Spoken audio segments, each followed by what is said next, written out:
मेरे प्यारे देशवासियों, नमस्कार। मन की बात के 110वें एपिसोड में आपका स्वागत है। हमेशा की तरह इस बार भी हमें आपके ढेर सारे सुझाव, इनपुट्स और कमेंट्स मिले हैं और हमेशा की तरह इस बार भी ये चुनौती है कि एपिसोड में किन किन विषयों को शामिल किया जाए। मुझे पॉजिटिविटी से भरे एक से बढ़कर एक इनपुट्स मिले हैं। इनमें बहुत सारे ऐसे देशवासियों का जिक्र है जो दूसरों के लिए उम्मीद की किरण बनकर उनके जीवन में बेहतरी लाने में जुटे हुए हैं। साथियों, कुछ ही दिन बाद 8 मार्च को हम महिला दिवस मनाएंगे। ये विशेष दिन देश की विकास यात्रा में नारी शक्ति के योगदान को नमन करने का अवसर होता है। महाकवि भरतियार जी ने कहा है कि विश्व तभी समृद्ध होगा जब महिलाओं को समान अवसर मिलेंगे। आज भारत की नारी शक्ति हर क्षेत्र में प्रगति की नई ऊंचाइयों को छू रही है। कुछ वर्ष पहले तक किसने सोचा था कि हमारे देश में गांव में रहने वाली महिलाएं भी ड्रोन उड़ाएंगी, लेकिन आज ये संभव हो रहा है। आज तो गांव-गांव में ड्रोन दीदी की इतनी चर्चा हो रही है, हर किसी की जुबान पर नमो ड्रोन दीदी, नमो ड्रोन दीदी ये चल पड़ा है। हर कोई इसके विषय में चर्चा कर रहा है। एक बहुत बड़ी जिज्ञासा पैदा हुई है और इसलिए मैंने भी सोचा कि क्यों ना इस बार मन की बात में एक नमो ड्रोन दीदी से बात की जाए। हमारे साथ इस वक्त नमो ड्रोन दीदी सुनीता जी जुड़ी हुई हैं, जो उत्तर प्रदेश के सीतापुर से हैं। आइए उनसे बात करते हैं। सुनीता देवी जी, आपको नमस्कार। नमस्ते सर। अच्छा सुनीता जी, पहले मैं आपके विषय में जानना चाहता हूँ, आपके परिवार के विषय में जानना चाहता हूँ। थोड़ा कुछ बता दीजिए। सर, हमारे परिवार में 2 बच्चे हैं, हमें हस्बैंड हैं, माता जी हैं मेरी। आपकी पढ़ाई क्या हुई Sunita ji? Sir, BA final है। और वैसे घर में कारोबार वगैरह क्या है? कारोबार वगैरह खेती बाड़ी संबंधित करते हैं, खेती वगैरह। अच्छा सुनीता जी, ये ड्रोन दीदी बनने का आपका सफर कैसे शुरू हुआ? आपको ट्रेनिंग कहाँ मिली? कैसे कैसे बदलाव क्या आया? मुझे पहले से जानना है। जी सर, ट्रेनिंग हमारी फूलपुर एफको में हुआ था, इलाहाबाद में, और वहीं से हमको ट्रेनिंग मिली है। तो तब तक आपने ड्रोन के विषय में सुना था कभी? सर, सुना नहीं था। एक बार ऐसे देखे थे, कृषि विज्ञान केंद्र जो सीतापुर का है, वहाँ पे हमने देखा था, पहली बार वहाँ देखा था हमने ड्रोन। सुनीता जी, मुझे ये समझना है कि मानो आप पहले दिन गए, जी, पहले दिन आपका ड्रोन दिखाया होगा, फिर कुछ बोर्ड पे पढ़ाया गया होगा, कागज पे पढ़ाया गया होगा, फिर मैदान में ले जाके प्रैक्टिस, क्या क्या हुआ होगा? आप मुझे बस समझा सकती है पूरा वर्णन? जी जी सर। पहले दिन सर हम लोग जब गए हैं तो उसके दूसरे दिन से हम लोगों की ट्रेनिंग शुरू हुई थी। पहले तो थ्योरी पढ़ाई गई थी, सब क्लास चले थे 2 दिन। क्लास में ड्रोन में क्या क्या पार्ट हैं, कैसे कैसे आपको क्या क्या करना है, ये सारी चीजें थ्योरी में पढ़ाई गई थी। तीसरे दिन सर हम लोगों का पेपर हुआ था। उसके बाद में फिर सर एक कंप्यूटर पे भी पेपर हुआ था। मतलब पहले क्लास चला, उसके बाद में टेस्ट लिया गया, फिर प्रैक्टिकल करवाया गया था हम लोगों का। मतलब ड्रोन कैसे उड़ाना है, कैसे कैसे मतलब आपको कंट्रोल कैसे संभालना है, हर चीज सिखाई गई थी प्रैक्टिकल के तौर में। फिर ड्रोन काम क्या करेगा, वो कैसे सिखाया? सर, ड्रोन काम करेगा कि जैसे अभी फसल बड़ी हो रही, बरसात का मौसम या कुछ भी ऐसे बरसात में दिक्कत होती, खेत में फसल में हम लोग घुस नहीं पा रहे हैं, तो कैसे मजदूर अंदर जाएगा। तो इसके माध्यम से हम बहुत फायदा किसानों को होगा और वहाँ खेत में घुसना भी नहीं पड़ेगा। हमारा ड्रोन जो हम मजदूर लगा के अपना काम करते हैं, वो हमारा ड्रोन से मेड़ पे खड़े होके हम अपना वो कर सकते हैं। कोई कीड़ा मकोड़ा अगर खेत के अंदर है उससे हमें सावधानी भी बरतनी रहेगी, कोई दिक्कत नहीं हो सकती है। और किसानों को भी बहुत अच्छा लग रहा है सर। हमने 35 एकड़ स्प्रे कर चुके हैं अभी तक। तो किसानों को भी समझ है कि इसका फायदा है? जी सर, किसानों को बहुत संतुष्ट होते हैं, कह रहे हैं बहुत अच्छा लग रहा है, समय का भी बचत होता है, सारी सुविधा आप खुद देती हैं, पानी दवा सब कुछ आप साथ में रखती हैं और हम लोगों को सिर्फ आके खेत बताना पड़ता है कि कहाँ से कहाँ तक मेरा खेत है और सारा काम आधा घंटे में ही निपटा देती। तो ये ड्रोन देखने के लिए और लोग भी आते होंगे फिर तो? सर बहुत भीड़ लग जाती है ड्रोन देखने के लिए, बहुत सारे लोग आ जाते हैं। जो बड़े बड़े फार्मर्स लोग हैं वो लोग नंबर भी ले जाते हैं कि हम भी आपको बुलाएंगे स्प्रे के लिए। अच्छा, क्योंकि मेरा एक मिशन है लखपति दीदी बनाने का। अगर आज देश भर की बहनें सुन रही हैं तो एक ड्रोन दीदी आज पहली बार मेरे साथ बात कर रही है, तो क्या कहना चाहेगी आप? जैसे आज मैं अकेले ड्रोन दीदी हूँ तो ऐसी हजारों बहनें आगे आए कि मेरे जैसे ड्रोन दीदी वो भी बने। और मुझे बहुत खुशी होगी कि जब मैं अकेली हूँ मेरे साथ में और हजारों लोग खड़े होंगे तो बहुत अच्छा लगेगा कि हम अकेले नहीं, बहुत सारे लोग हमारे साथ में ड्रोन दीदी के नाम से पहचानी जाती हैं। चलिए सुनीता जी, मेरी तरफ से आपको बहुत बहुत बधाई। ये नमो ड्रोन दीदी ये देश में कृषि को आधुनिक बनाने का एक बहुत बड़ा माध्यम बन रही है। मेरी बहुत बहुत शुभकामनाएं। Thank you sir. Thank you.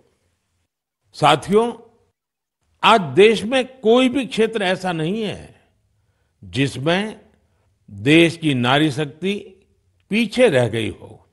एक और क्षेत्र जहां महिलाओं ने अपनी नेतृत्व क्षमता का बेहतरीन प्रदर्शन किया है वो है प्राकृतिक खेती, जल संरक्षण और स्वच्छता। केमिकल से हमारी धरती मां को जो कष्ट हो रहा है, जो पीड़ा हो रही है, जो दर्द हो रहा है, हमारी धरती मां को बचाने में देश की मातृशक्ति बड़ी भूमिका निभा रही है। देश के कोने कोने में महिलाएं अब प्राकृतिक खेती को विस्तार दे रही है। आज अगर देश में जल जीवन मिशन के तहत इतना काम हो रहा है तो इसके पीछे पानी समितियों की बहुत बड़ी भूमिका है। इस पानी समिति का नेतृत्व महिलाओं के ही पास है। इसके अलावा भी बहनें बेटियां जल संरक्षण के लिए चौतरफा प्रयास कर रही हैं। मेरे साथ फोन लाइन पर ऐसी ही महिला है कल्याणी प्रफुल्ल पाटिल जी। ये महाराष्ट्र की रहने वाली है। आइए कल्याणी प्रफुल्ल पाटिल जी से बात कर उनका अनुभव जानते हैं। कल्याणी जी नमस्ते। नमस्ते सर जी, नमस्ते। कल्याणी जी, पहले तो आप अपने विषय में, अपने परिवार के विषय में, अपने कामकाज विषय में जरा बताइए। सर मैं एमएससी माइक्रोबायोलॉजी हूँ और मेरे घर में मेरे पतिदेव, मेरी सास है और मेरे 2 बच्चे और 3 साल से मैं अपने ग्राम पंचायत में कार्यरत हूँ। और फिर गांव में खेती के काम में लग गई क्योंकि आपके पास बेसिक नॉलेज भी है, आपकी पढ़ाई भी क्षेत्र में हुई है और अब आप खेती में जुड़ गई हैं। तो क्या क्या नए प्रयोग किए हैं आपने? सर हमने जो 10 प्रकार के हमारी वनस्पति है उसको एकत्रित करके उससे हमने ऑर्गेनिक फवारनी बनाया। जैसे कि जो हम पेस्टिसाइड वगैरह स्प्रे करते तो उससे पेस्ट वगैरह जो हमारी मित्र कीट रहती है वो नष्ट हो रहे हैं और हमारी सॉइल का पोल्यूशन होता है। जो सब केमिकल चीजें वो पानी में घुल मिल रही है उसकी वजह से हमारे बॉडी पर भी हानिकारक परिणाम दिख रहे हैं। उस हिसाब से हमने कम से कम पेस्टिसाइड का यूज करके, तो एक प्रकार से आप पूरी तरह प्राकृतिक खेती की तरफ जा रही हैं।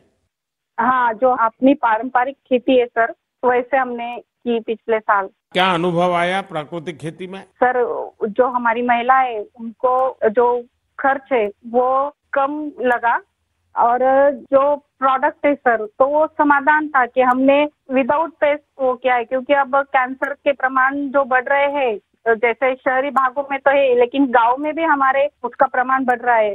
तो उस हिसाब से अगर आप अपने आगे के परिवार को अपने सुरक्षित करना है, तो ये मार्ग अवलंबना जरूरी है। इस हिसाब से वो महिलाएं भी सक्रिय सहभाग इसके अंदर दिखा रही है। अच्छा कल्याणी जी, आपने कुछ जल संरक्षण में भी काम किया है, उसमें क्या किया है आपने? सर, रेन वाटर हार्वेस्टिंग जो हमारे शासकीय जितने भी इमारतें जैसे कि प्राथमिक शाला हुई, आंगनवाड़ियाँ हुए, हमारी ग्राम पंचायत की जो बिल्डिंग है, वहाँ के जो पानी है बारिश का, वो सब इकट्ठा करके हमने एक जगह पे कलेक्ट किया हुआ है। और जो रिचार्ज शाफ्ट है सर, कि बारिश का पानी जो गिरता है वो जमीन के अंदर परकोलेट होना चाहिए, तो उस हिसाब से हमने 20 रिचार्ज शाफ्ट हमारे गांव के अंदर किए हुए हैं और 50 रिचार्ज शाफ्ट का सैंक्शन हो गया है। अब जल्दी ही उसका भी काम चालू होने वाला है। चलिए कल्याणी जी, आपल्याशी बोलून खूप आनंद झाला. तुम्हाला खूप खूप शुभेच्छा. सर धन्यवाद, सर धन्यवाद. मलाही तुमच्याशी बोलून खूप खूप आनंद झाला. म्हणजे माझ्या आयुष्याचं संपूर्ण सार्थकी लागलं माझं जीवन, असं मी समजते. बस सेवा करा. चलिए, आपका नाम ही कल्याणी है तो आपको तो कल्याण करना ही करना है. धन्यवाद जी, नमस्कार. धन्यवाद सर, धन्यवाद. साथियों, चाहे सुनीता जी हो या कल्याणी जी, अलग अलग क्षेत्रों में नारी शक्ति की सफलता बहुत प्रेरक है. मैं एक बार फिर हमारी नारी शक्ति की इस स्पिरिट की हृदय से सराहना करता हूं. मेरे प्यारे देशवासियों, आज हम सबके जीवन में टेक्नोलॉजी का महत्व बहुत बढ़ गया है. मोबाइल फोन, डिजिटल गैजेट्स हम सबकी जिंदगी का अहम हिस्सा बन गए हैं. लेकिन क्या आप कल्पना कर सकते हैं कि डिजिटल गैजेट्स की मदद से अब वन्य जीवों के साथ तालमेल बिठाने में भी मदद मिल रही है. कुछ दिन बाद 3 मार्च को विश्व वन्य जीव दिवस है. इस दिन को वन्य जीवों के संरक्षण के प्रति जागरूकता फैलाने के उद्देश्य से मनाया जाता है.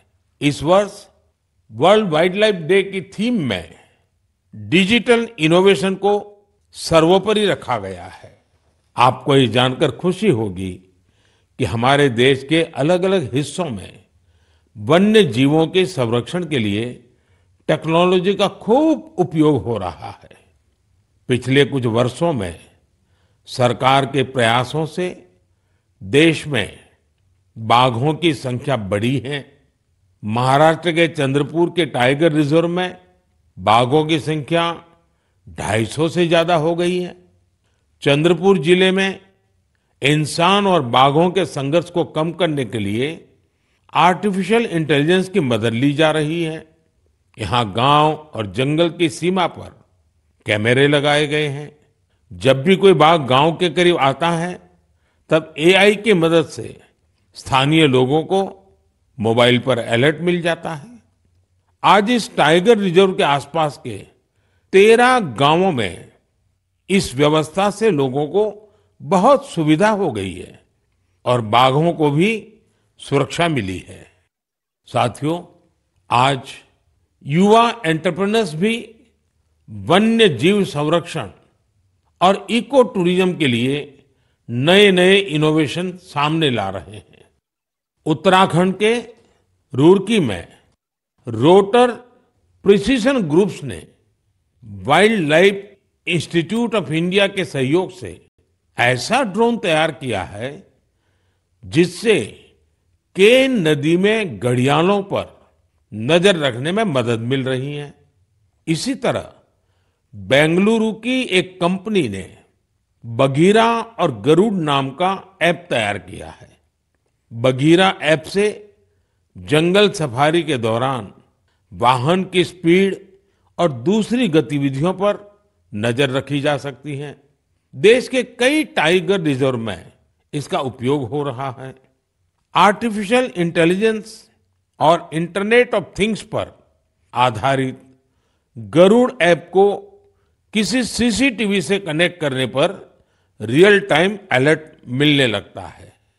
वन्य जीवों के संरक्षण की दिशा में इस तरह के हर प्रयास से हमारे देश की जैव विविधता और समृद्ध हो रही है. साथियों, भारत में तो प्रकृति के साथ तालमेल हमारी संस्कृति का अभिन्न हिस्सा रहा है।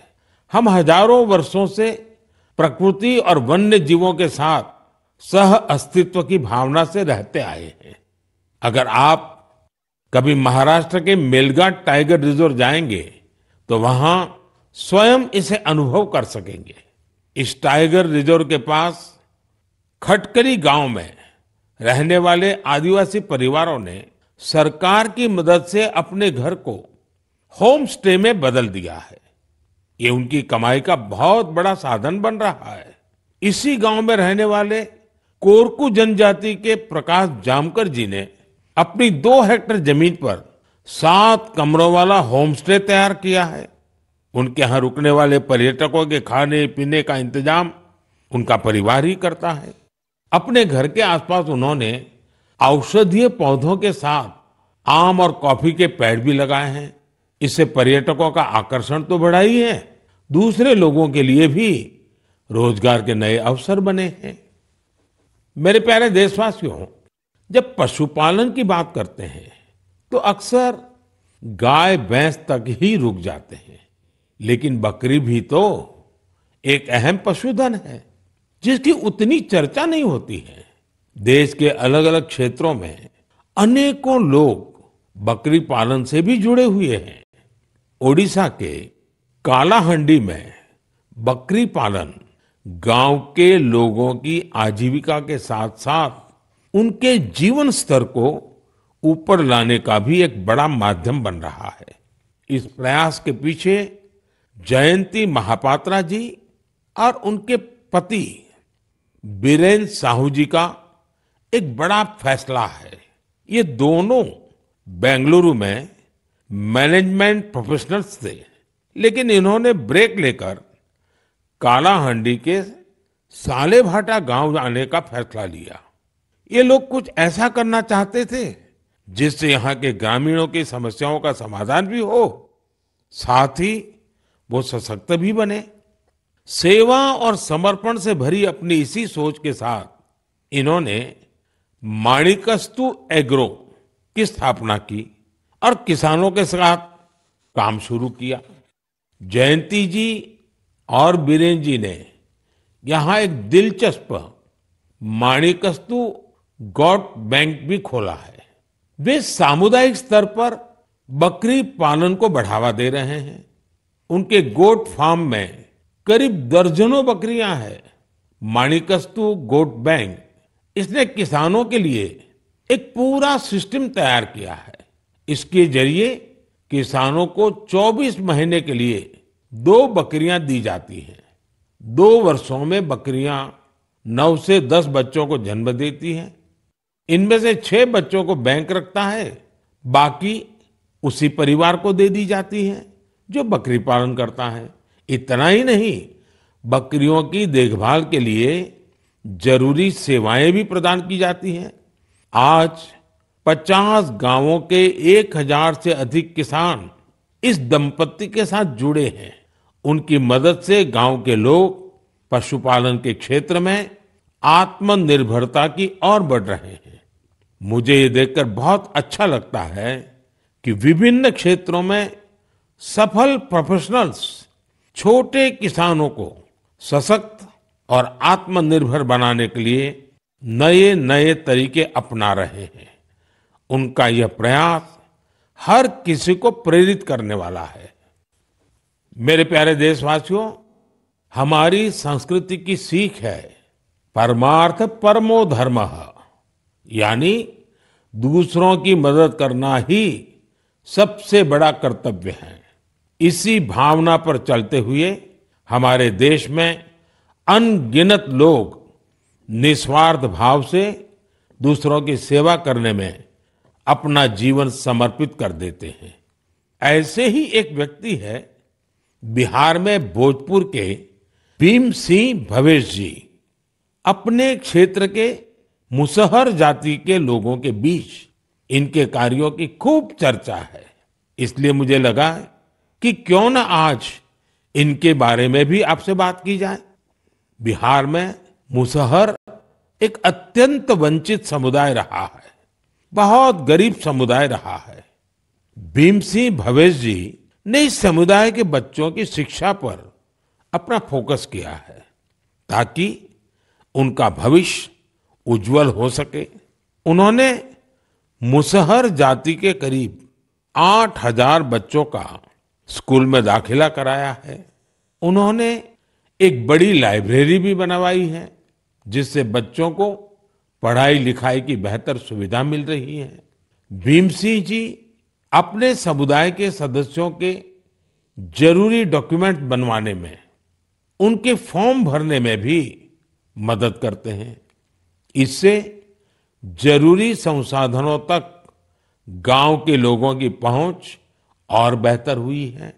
लोगों का स्वास्थ्य बेहतर हो, इसके लिए उन्होंने 100 से अधिक मेडिकल कैंप लगवाए हैं। जब कोरोना का महासंकट सिर पर था, तब भीम सिंह जी ने अपने क्षेत्र के लोगों को वैक्सीन लगवाने के लिए भी बहुत प्रोत्साहित किया। देश के अलग अलग हिस्सों में भीम सिंह भवेश जी जैसे कई लोग हैं जो समाज में ऐसे अनेक नेक कार्यों में जुटे हैं। एक जिम्मेदार नागरिक के तौर पर हम इसी प्रकार अपने कर्तव्यों का पालन करेंगे तो यह एक सशक्त राष्ट्र के निर्माण में बहुत ही मददगार साबित होगा। मेरे प्यारे देशवासियों, भारत की सुंदरता, यहाँ की विविधता और हमारी संस्कृति के अलग अलग रंगों में भी समाहित है। मुझे ये देखकर अच्छा लगता है कि कितने ही लोग निस्वार्थ भाव से भारतीय संस्कृति के संरक्षण और इसे सजाने संवारने के प्रयासों में जुटे हैं। आपको ऐसे लोग भारत के हर हिस्से में मिल जाएंगे। इनमें से बड़ी संख्या उनकी भी है जो भाषा के क्षेत्र में काम कर रहे हैं। जम्मू कश्मीर में गांदरबल के मोहम्मद मानशाह जी पिछले 3 दशकों से गोजरी भाषा को संरक्षित करने के प्रयासों में जुटे रहे हैं। वे गुजर बकरवाल समुदाय से आते हैं जो कि एक जनजातीय समुदाय है। उन्हें बचपन में पढ़ाई के लिए कठिन परिश्रम करना पड़ा था। वो रोजाना 20 किलोमीटर की दूरी पैदल तय करते थे। इस तरह की चुनौतियों के बीच उन्होंने मास्टर्स की डिग्री हासिल की और ऐसे में ही उनका अपनी भाषा को संरक्षित करने का संकल्प दृढ़ हुआ। साहित्य क्षेत्र में मानशाह जी के कार्यों का दायरा इतना बड़ा है कि इसे करीब 50 संस्करणों में सहेजा गया है। इनमें कविताएं और लोकगीत भी शामिल हैं। उन्होंने कई किताबों का अनुवाद गोजरी भाषा में किया है। साथियों, अरुणाचल प्रदेश में तिरप के बनवंग लोसू जी एक टीचर है। उन्होंने वांचो भाषा के प्रसार में अपना अहम योगदान दिया है। यह भाषा अरुणाचल प्रदेश, नागालैंड और असम के कुछ हिस्सों में बोली जाती है। उन्होंने एक लैंग्वेज स्कूल बनवाने का काम किया है। इसके वांचो भाषा की एक लिपि भी तैयार की है। वो आने वाली पीढ़ियों को भी वांचो भाषा सिखा रहे हैं ताकि इसे लुप्त होने से बचाया जा सके। साथियों, हमारे देश में बहुत सारे ऐसे लोग भी हैं जो गीतों और नृत्यों के माध्यम से अपनी संस्कृति और भाषा को संरक्षित करने में जुटे हैं। कर्नाटका के वेंकप्पा अंबाजी सुगेटकार, उनका जीवन भी इस मामले में बहुत प्रेरणादायी है। यहाँ के बागलकोट के रहने वाले सुगाटकर जी एक लोक गायक हैं। इन्होंने 1000 से अधिक गोंधड़ी गाने गाए हैं। साथ ही इस भाषा में कहानियों का भी खूब प्रचार प्रसार किया है। उन्होंने बिना फीस लिए सैकड़ों विद्यार्थियों को ट्रेनिंग भी दी है। भारत में उमंग और उत्साह से भरे ऐसे लोगों की कमी नहीं जो हमारी संस्कृति को निरंतर समृद्ध बना रहे हैं। आप भी इनसे प्रेरणा लीजिए, कुछ अपना करने का प्रयास करिए, आपको बहुत संतोष का अनुभव होगा। मेरे प्यारे देशवासियों, 2 दिन पहले मैं वाराणसी में था और वहां मैंने एक बहुत ही शानदार फोटो प्रदर्शनी देखी। काशी और आसपास के युवाओं ने कैमरे पर जो मोमेंट कैप्चर किए हैं वो अद्भुत है। इसमें काफी फोटोग्राफ्स ऐसी हैं जो मोबाइल कैमरे से खींची गई थी। वाकई आज जिसके पास मोबाइल है वो एक कंटेंट क्रिएटर बन गया है। लोगों को अपना हुनर और प्रतिभा दिखाने में सोशल मीडिया ने भी बहुत मदद की है। भारत के हमारे युवा साथी कंटेंट क्रिएशन के क्षेत्र में कमाल कर रहे हैं।